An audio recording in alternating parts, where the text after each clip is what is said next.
नमस्कार दोस्तों, स्वागत है आप सभी का आपके अपने YouTube channel science by Amit पे। साथियों, अपने इस प्लेटफॉर्म पे हम साइंस के क्वेश्चन कर रहे हैं। आने वाली प्रत्येक प्रतियोगी परीक्षा के लिए वो क्वेश्चन बहुत ही महत्वपूर्ण रहने वाले हैं। साथियों, बिना वक्त गवाए अपने टॉपिक की ओर चलते हैं। आज का अपना टॉपिक है, एक गैस का नाम है जिसका नाम है CFC। आपने इसके बारे में बहुत सुना होगा। पूरा इसका नाम होता है क्लोरो, क्या क्लोरो, C4 है क्लोरो, F4 फ्लोरो, क्लोरो फ्लोरो और कार्बन। क्या नाम होता है इसका पूरा नाम? क्लोरो फ्लोरो कार्बन। देखिएगा साथियों, प्रकृति के अंदर कार्बन परमाणु जो होता है वो दो रूपों में पाया जाता है। कितने रूपों में पाया जाता है? दो रूपों में। पहला उसका रूप होता है कार्बन, या तो आपको प्रकृति में प्राप्त हो सकता है स्वतंत्र रूप से। किस रूप से प्राप्त हो सकता है? स्वतंत्र रूप से प्राप्त हो सकता है। या फिर दूसरा आपको प्राप्त हो सकता है वो किसी न किसी यौगिक की फॉर्म में। किसके रूप में प्राप्त हो सकता है? या तो आपको स्वतंत्र रूप से मिलेगा, और या फिर आपको किस रूप में मिलेगा? वो यौगिक की फॉर्म में मिलेगा। स्वतंत्र रूप से कार्बन परमाणु जो होता है उसके उदाहरण आपने सुन रखे होंगे, जैसे हीरा होता है, ग्रेफाइट होता है, फुलरीन होता है, काजल होता है, चारकोल होता है। उसके अंदर कार्बन परमाणु आपका स्वतंत्र रूप से मिलेगा। लेकिन वहीं यदि हम यौगिकों की बात करें तो कार्बन परमाणु के साथ अन्य कोई तत्व जो होता है वो एक निश्चित अनुपात में जुड़ जाता है। वो निश्चित अनुपात उस यौगिक पर डिपेंड करेगा कि वो कितना होता है। ठीक है साथियों, यौगिक जो होते हैं वो किसी न किसी एक निश्चित अनुपात से बनेंगे। जैसे उदाहरण के तौर पे यदि हम कार्बन के किसी न किसी यौगिक की बात करें तो आपका वो चीनी हो सकता है, ग्लूकोज हो सकता है। यहाँ पे हम इसके बात कर रहे हैं तो इसके अंदर कार्बन है तो ये आपका CFC हो सकता है, आपका CH4 हो सकता है, मेथेन हो सकता है, C2H5 हो सकता है। ठीक है साथियों, तो इस प्रकार से आपका कोई भी हो सकता है, यानी कि कार्बन के साथ कोई अन्य जो तत्व होता है वो एक निश्चित अनुपात में जुड़ेगा। यहां पे यदि हम बात करें किसकी? CFC की। किसकी बात करें साथियों? CFC की बात कर रहे हैं अपन, क्लोरोफ्लोरोकार्बन। इसका एक अन्य नाम और भी होता है। इसे क्या बोलते हैं? इसे बोलते हैं फ्रेओन। क्या बोलते हैं इसे? फ्रेओन बोलते हैं। ठीक है, फ्रेओन की परिभाषा की यदि हम बात करें तो इसकी परिभाषा क्या रहेगी? परिभाषा इसकी होती है, कई बार एग्जाम में डायरेक्ट पूछ ली जाती है कि इसकी परिभाषा क्या होती है। देखना साथियों, एल्केनों के, किसके? एल्केन, यानी कि कोई ना कोई सिंगल बॉन्ड की आपकी वो चेन बनेगी, श्रृंखला बनेगी। एल्केनों के, किसके? एल्केनों के पॉली। ठीक है, एल्केनों के पॉली, क्लोरो, और साथ में क्या आएगा आपका? फ्लोरो, यानी क्लोरो भी आएगा और फ्लोरो भी आएगा। एल्केनों के पॉली क्लोरो फ्लोरो व्युत्पन्न कार्बन परमाणु। क्या? व्युत्पन्न। और कौन से परमाणु? कार्बन परमाणु। क्या कहलाएंगे? क्या कहलाते हैं साथियों? फ्रेओन कहलाते हैं। क्या कहलाते हैं साथियों? फ्रेओन कहलाते हैं। देखिएगा साथियों, फ्रेओन कैसी गैस होती है? नेक्स्ट पेज लेते हैं, उस पर फ्रेओन की चर्चा करते हैं। फ्रेओन जो होती है, आपने इसका उपयोग कहाँ कहाँ होता है? तो जैसे AC होती है अपनी, एयर कंडीशनर, एयर कंडीशनर में ये उपयोगी है। रेफ्रिजरेटर में ये इसका उपयोग करते हैं। रेफ्रिजरेटर किसमें उपयोग करते हैं साथियों? रेफ्रिजरेटर में इसका उपयोग करते हैं। फ्रिज जिसे हम बोलते हैं उसके अंदर इसका उपयोग हम करते हैं। ठीक है साथियों, कहाँ उपयोग करते हैं? रेफ्रिजरेटर या फ्रिज में इसका हम उपयोग करते हैं। ठीक है ना। अब इसके अंदर ये कहाँ काम आती है? इसके अंदर ये काम आती है, किसके रूप में काम आती है? प्रशीतक के रूप में काम आती है। किसकी फॉर्म में काम आती है? ये काम आती है आपकी प्रशीतक के रूप में। किसके रूप में काम आती है? प्रशीतक के रूप में काम आती है। कहाँ कहाँ पे उपयोग करते हैं इसका? AC में उपयोग करते हैं, रेफ्रिजरेटर में उपयोग करते हैं। जो वहां पे किसका उपयोग कहाँ, किसकी फॉर्म में काम आती है? प्रशीतक के रूप में काम आती है। एक आती है आपकी एरोसोल फुहार, आपने सुना होगा। क्या? एरोसोल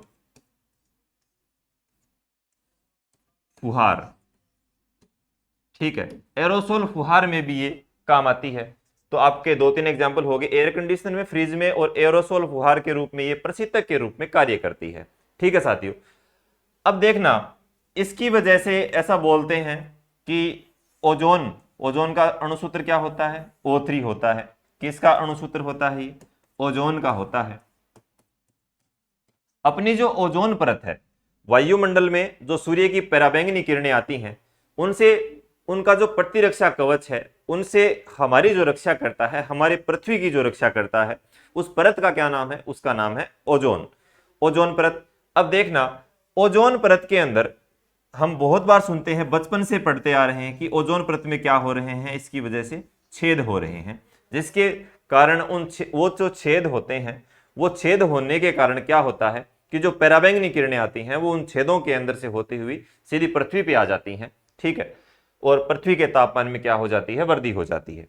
तो इसका ये नुकसान होता है इस प्रकार से। लेकिन क्या होता है, ऐसा होने के कारण हम इसे क्या मान लेते हैं, हम इसे मान लेते हैं कि शायद ये गैस कैसी होती होगी, ये गैस जहरीली होती होगी। क्या मान लेते हैं कि शायद ये गैस कैसी होती होगी, जहरीली होती होगी, लेकिन ऐसा नहीं होता है। CFC गैस जो होती है वो मानव को एक राहत प्रदान करने वाली गैस होती है।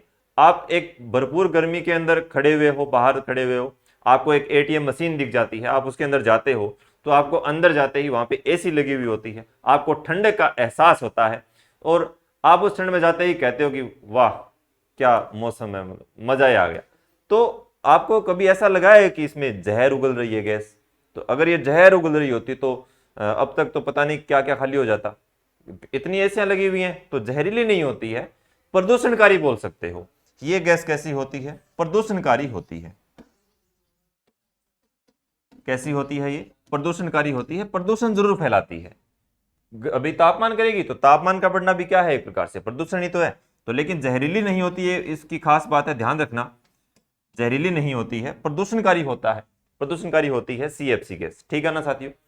अब हम इसके बारे में थोड़ी और चर्चा करते हैं। फ्रेओन जो गैस होती है, फ्रेओन क्या साथियों, फ्रेओन जो गैस होती है वो आपकी किस किस फॉर्म में हो सकती है? तो आपको फ्रेओन 11 मिल सकती है। एक आपको फ्रेओन मिल सकती है कौन सी, 12 मिल सकती है। एक आपको फ्रेओन कौन सी मिल सकती है, 112 मिल सकती है। एक आपको फ्रेओन कौन सी मिल सकती है, 113 मिल सकती है।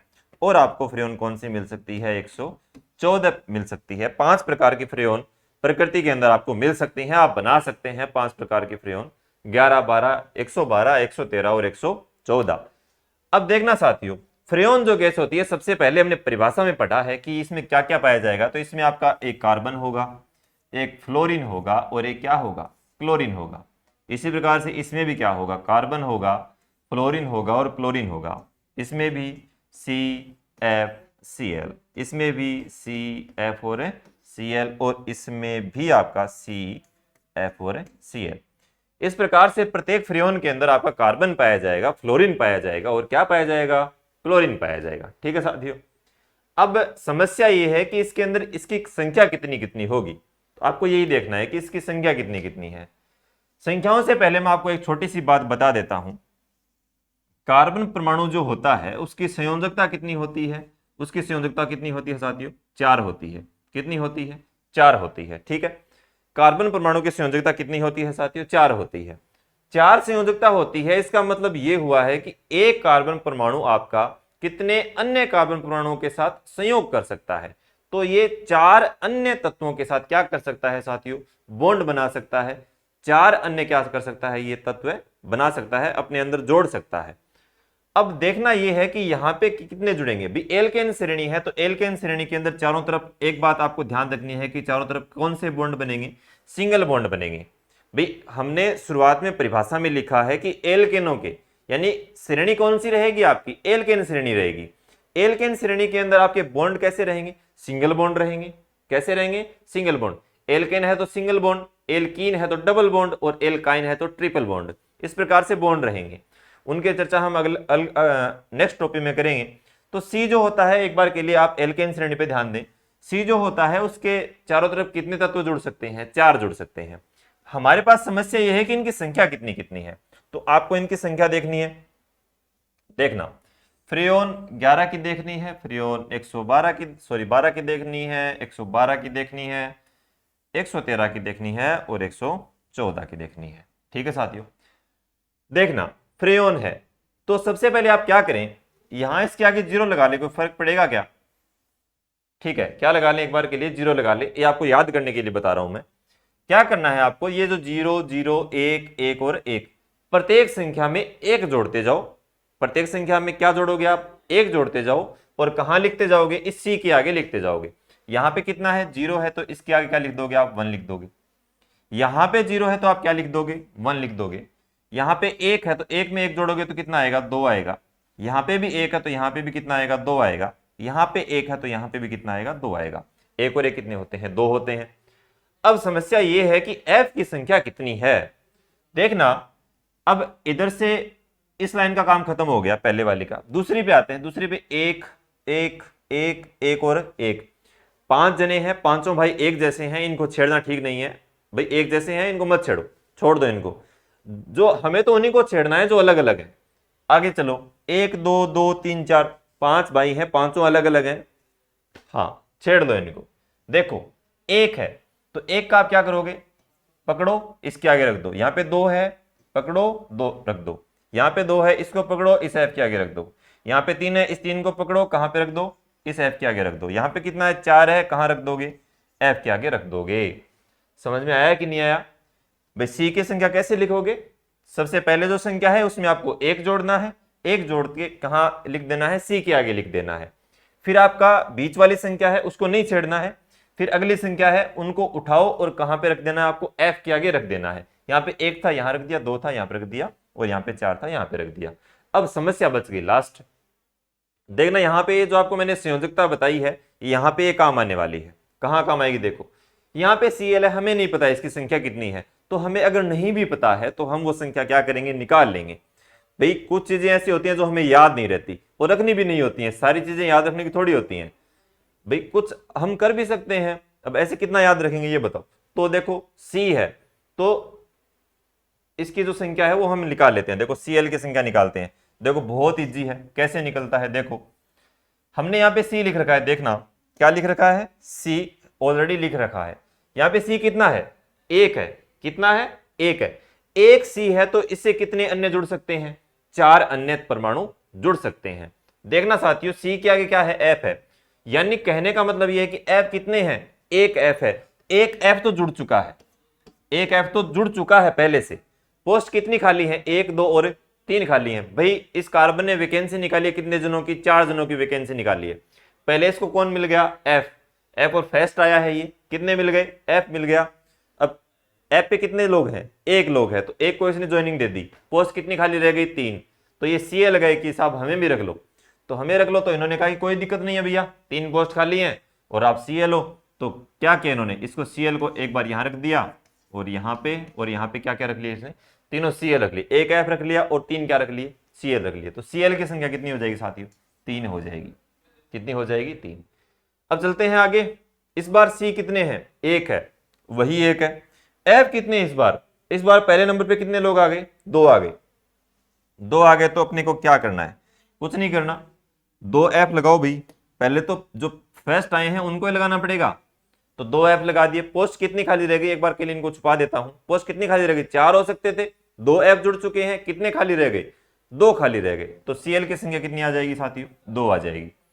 आगे चलो, C कितने हैं इस बार, 2 है, कितने हैं साथियों, 2 है। थोड़ी समस्या आ सकती है लेकिन नहीं आएगी, टेंशन लेने की जरूरत नहीं है आपको, नहीं समस्या आएगी, आपके समस्या नहीं आने देंगे।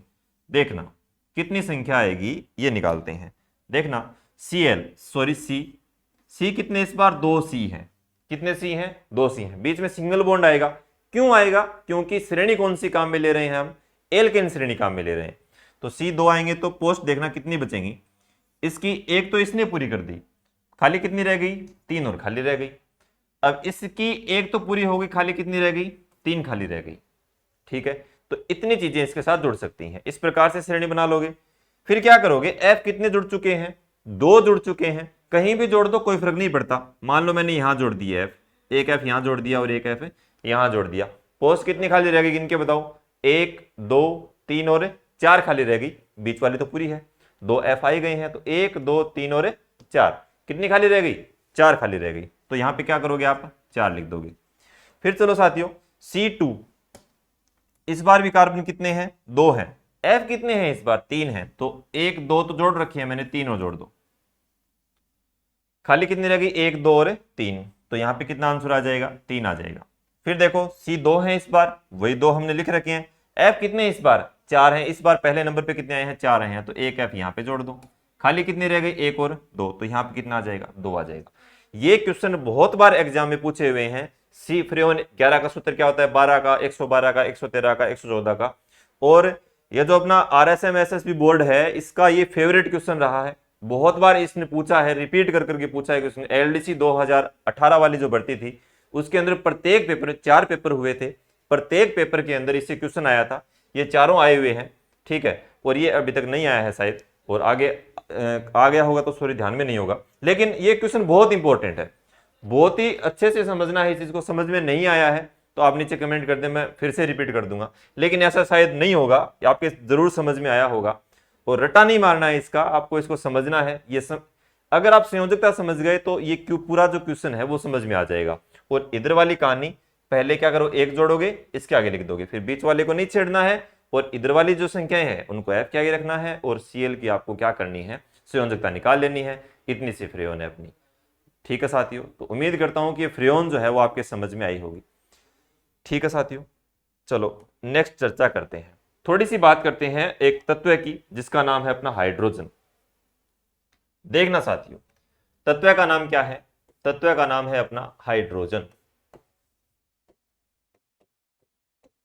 क्या नाम है साथियों? हाइड्रोजन की चर्चा करते हैं।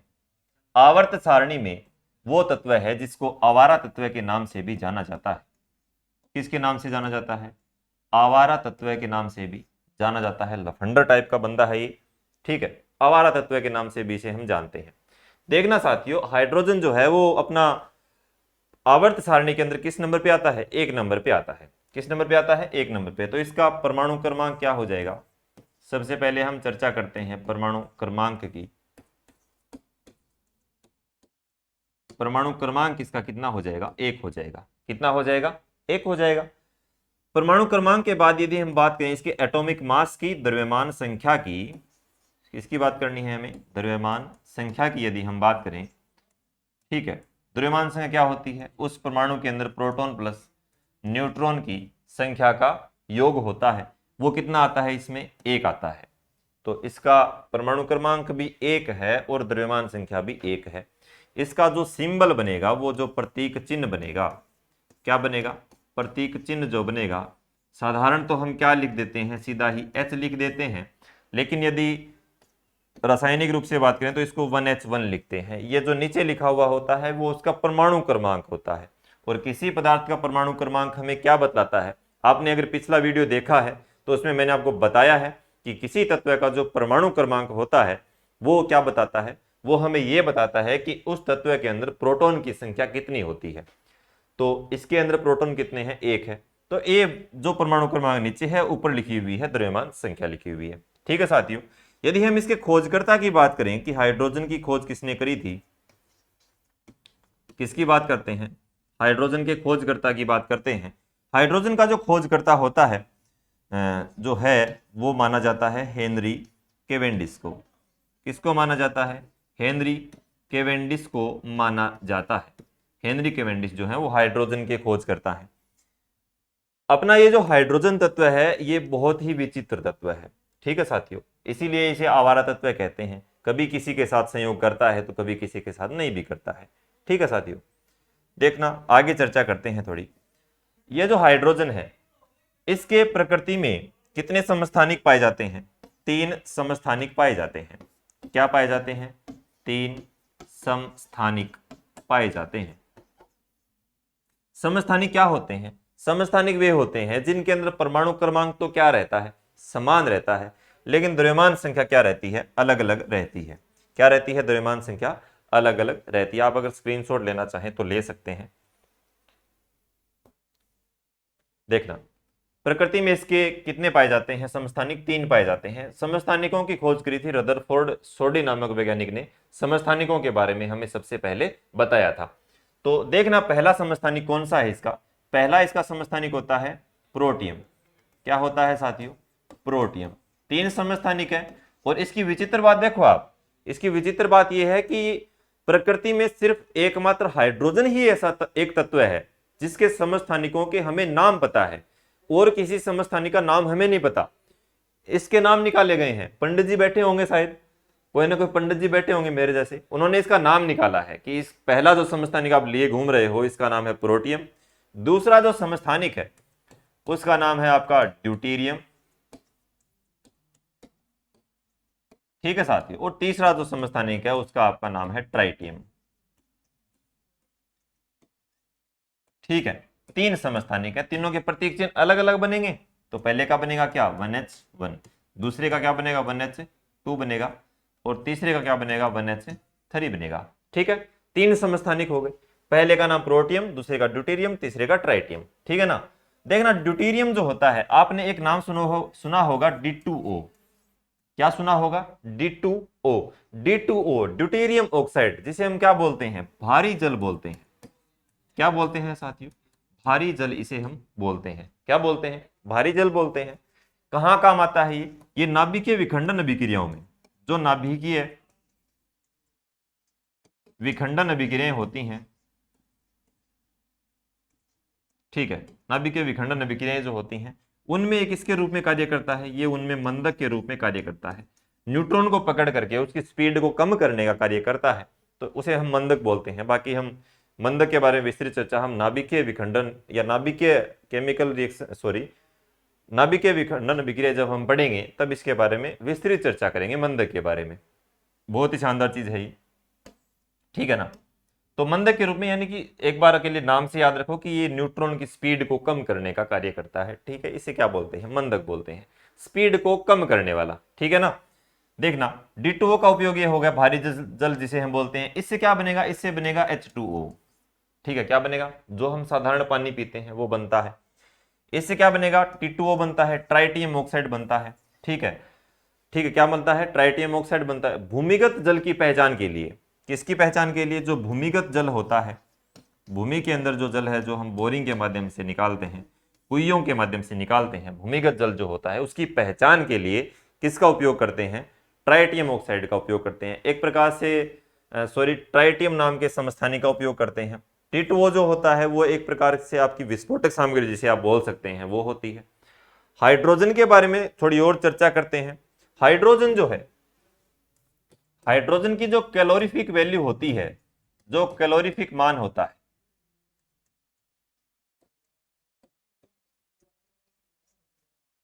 ठीक है, हाइड्रोजन की जो कैलोरीफिक वैल्यू होती है वो 1.5 लाख जूल के आसपास होती है। कितनी होती है? 1,50,000 और जूल के आसपास होती है। ठीक है ना। क्या होती है? कैलोरीफिक मान जो होता है वो 1,50,000 जूल के आसपास होता है। ठीक है, देखना साथियों, जैसे हम क्या करते हैं, पेट्रोल है, पेट्रोल का नाम आपने सुना है, डीजल का नाम आपने सुना है। मान लेते हैं कि एक बार के लिए कि पेट्रोल है या डीजल, मान लो एक बड़ी गाड़ी जो होती है, ट्रक मान लो, ट्रक 1 लीटर डीजल में कितना चलता होगा? तो आप बड़ा जो ट्रक आता है वो 1 लीटर डीजल में आपका चलता होगा शायद मुश्किल से 3 या 4 किलोमीटर, इतना ही चलता होगा। वहीं यदि हम एक गाड़ी की बात करें, एक कार की बात करें, वो कार कितना चलती होगी? 15-16 किलोमीटर। चलो अच्छी कार है तो आपकी 20 की एवरेज देती होगी। ठीक है, 20 किलोमीटर प्रति लीटर के हिसाब से चलती होगी। उससे बड़ी गाड़ी की बात करें तो फिर कार आ गया, ट्रक आ गया। फिर देखो बाइक की बात करते हैं, अपनी जो बाइक आती है, ठीक है, बाइक जो होती है वो कितना किलोमीटर चलती है? अच्छी मान लो हल्की बाइक है तो 40 से 50 का एवरेज देती होगी किलोमीटर प्रति लीटर।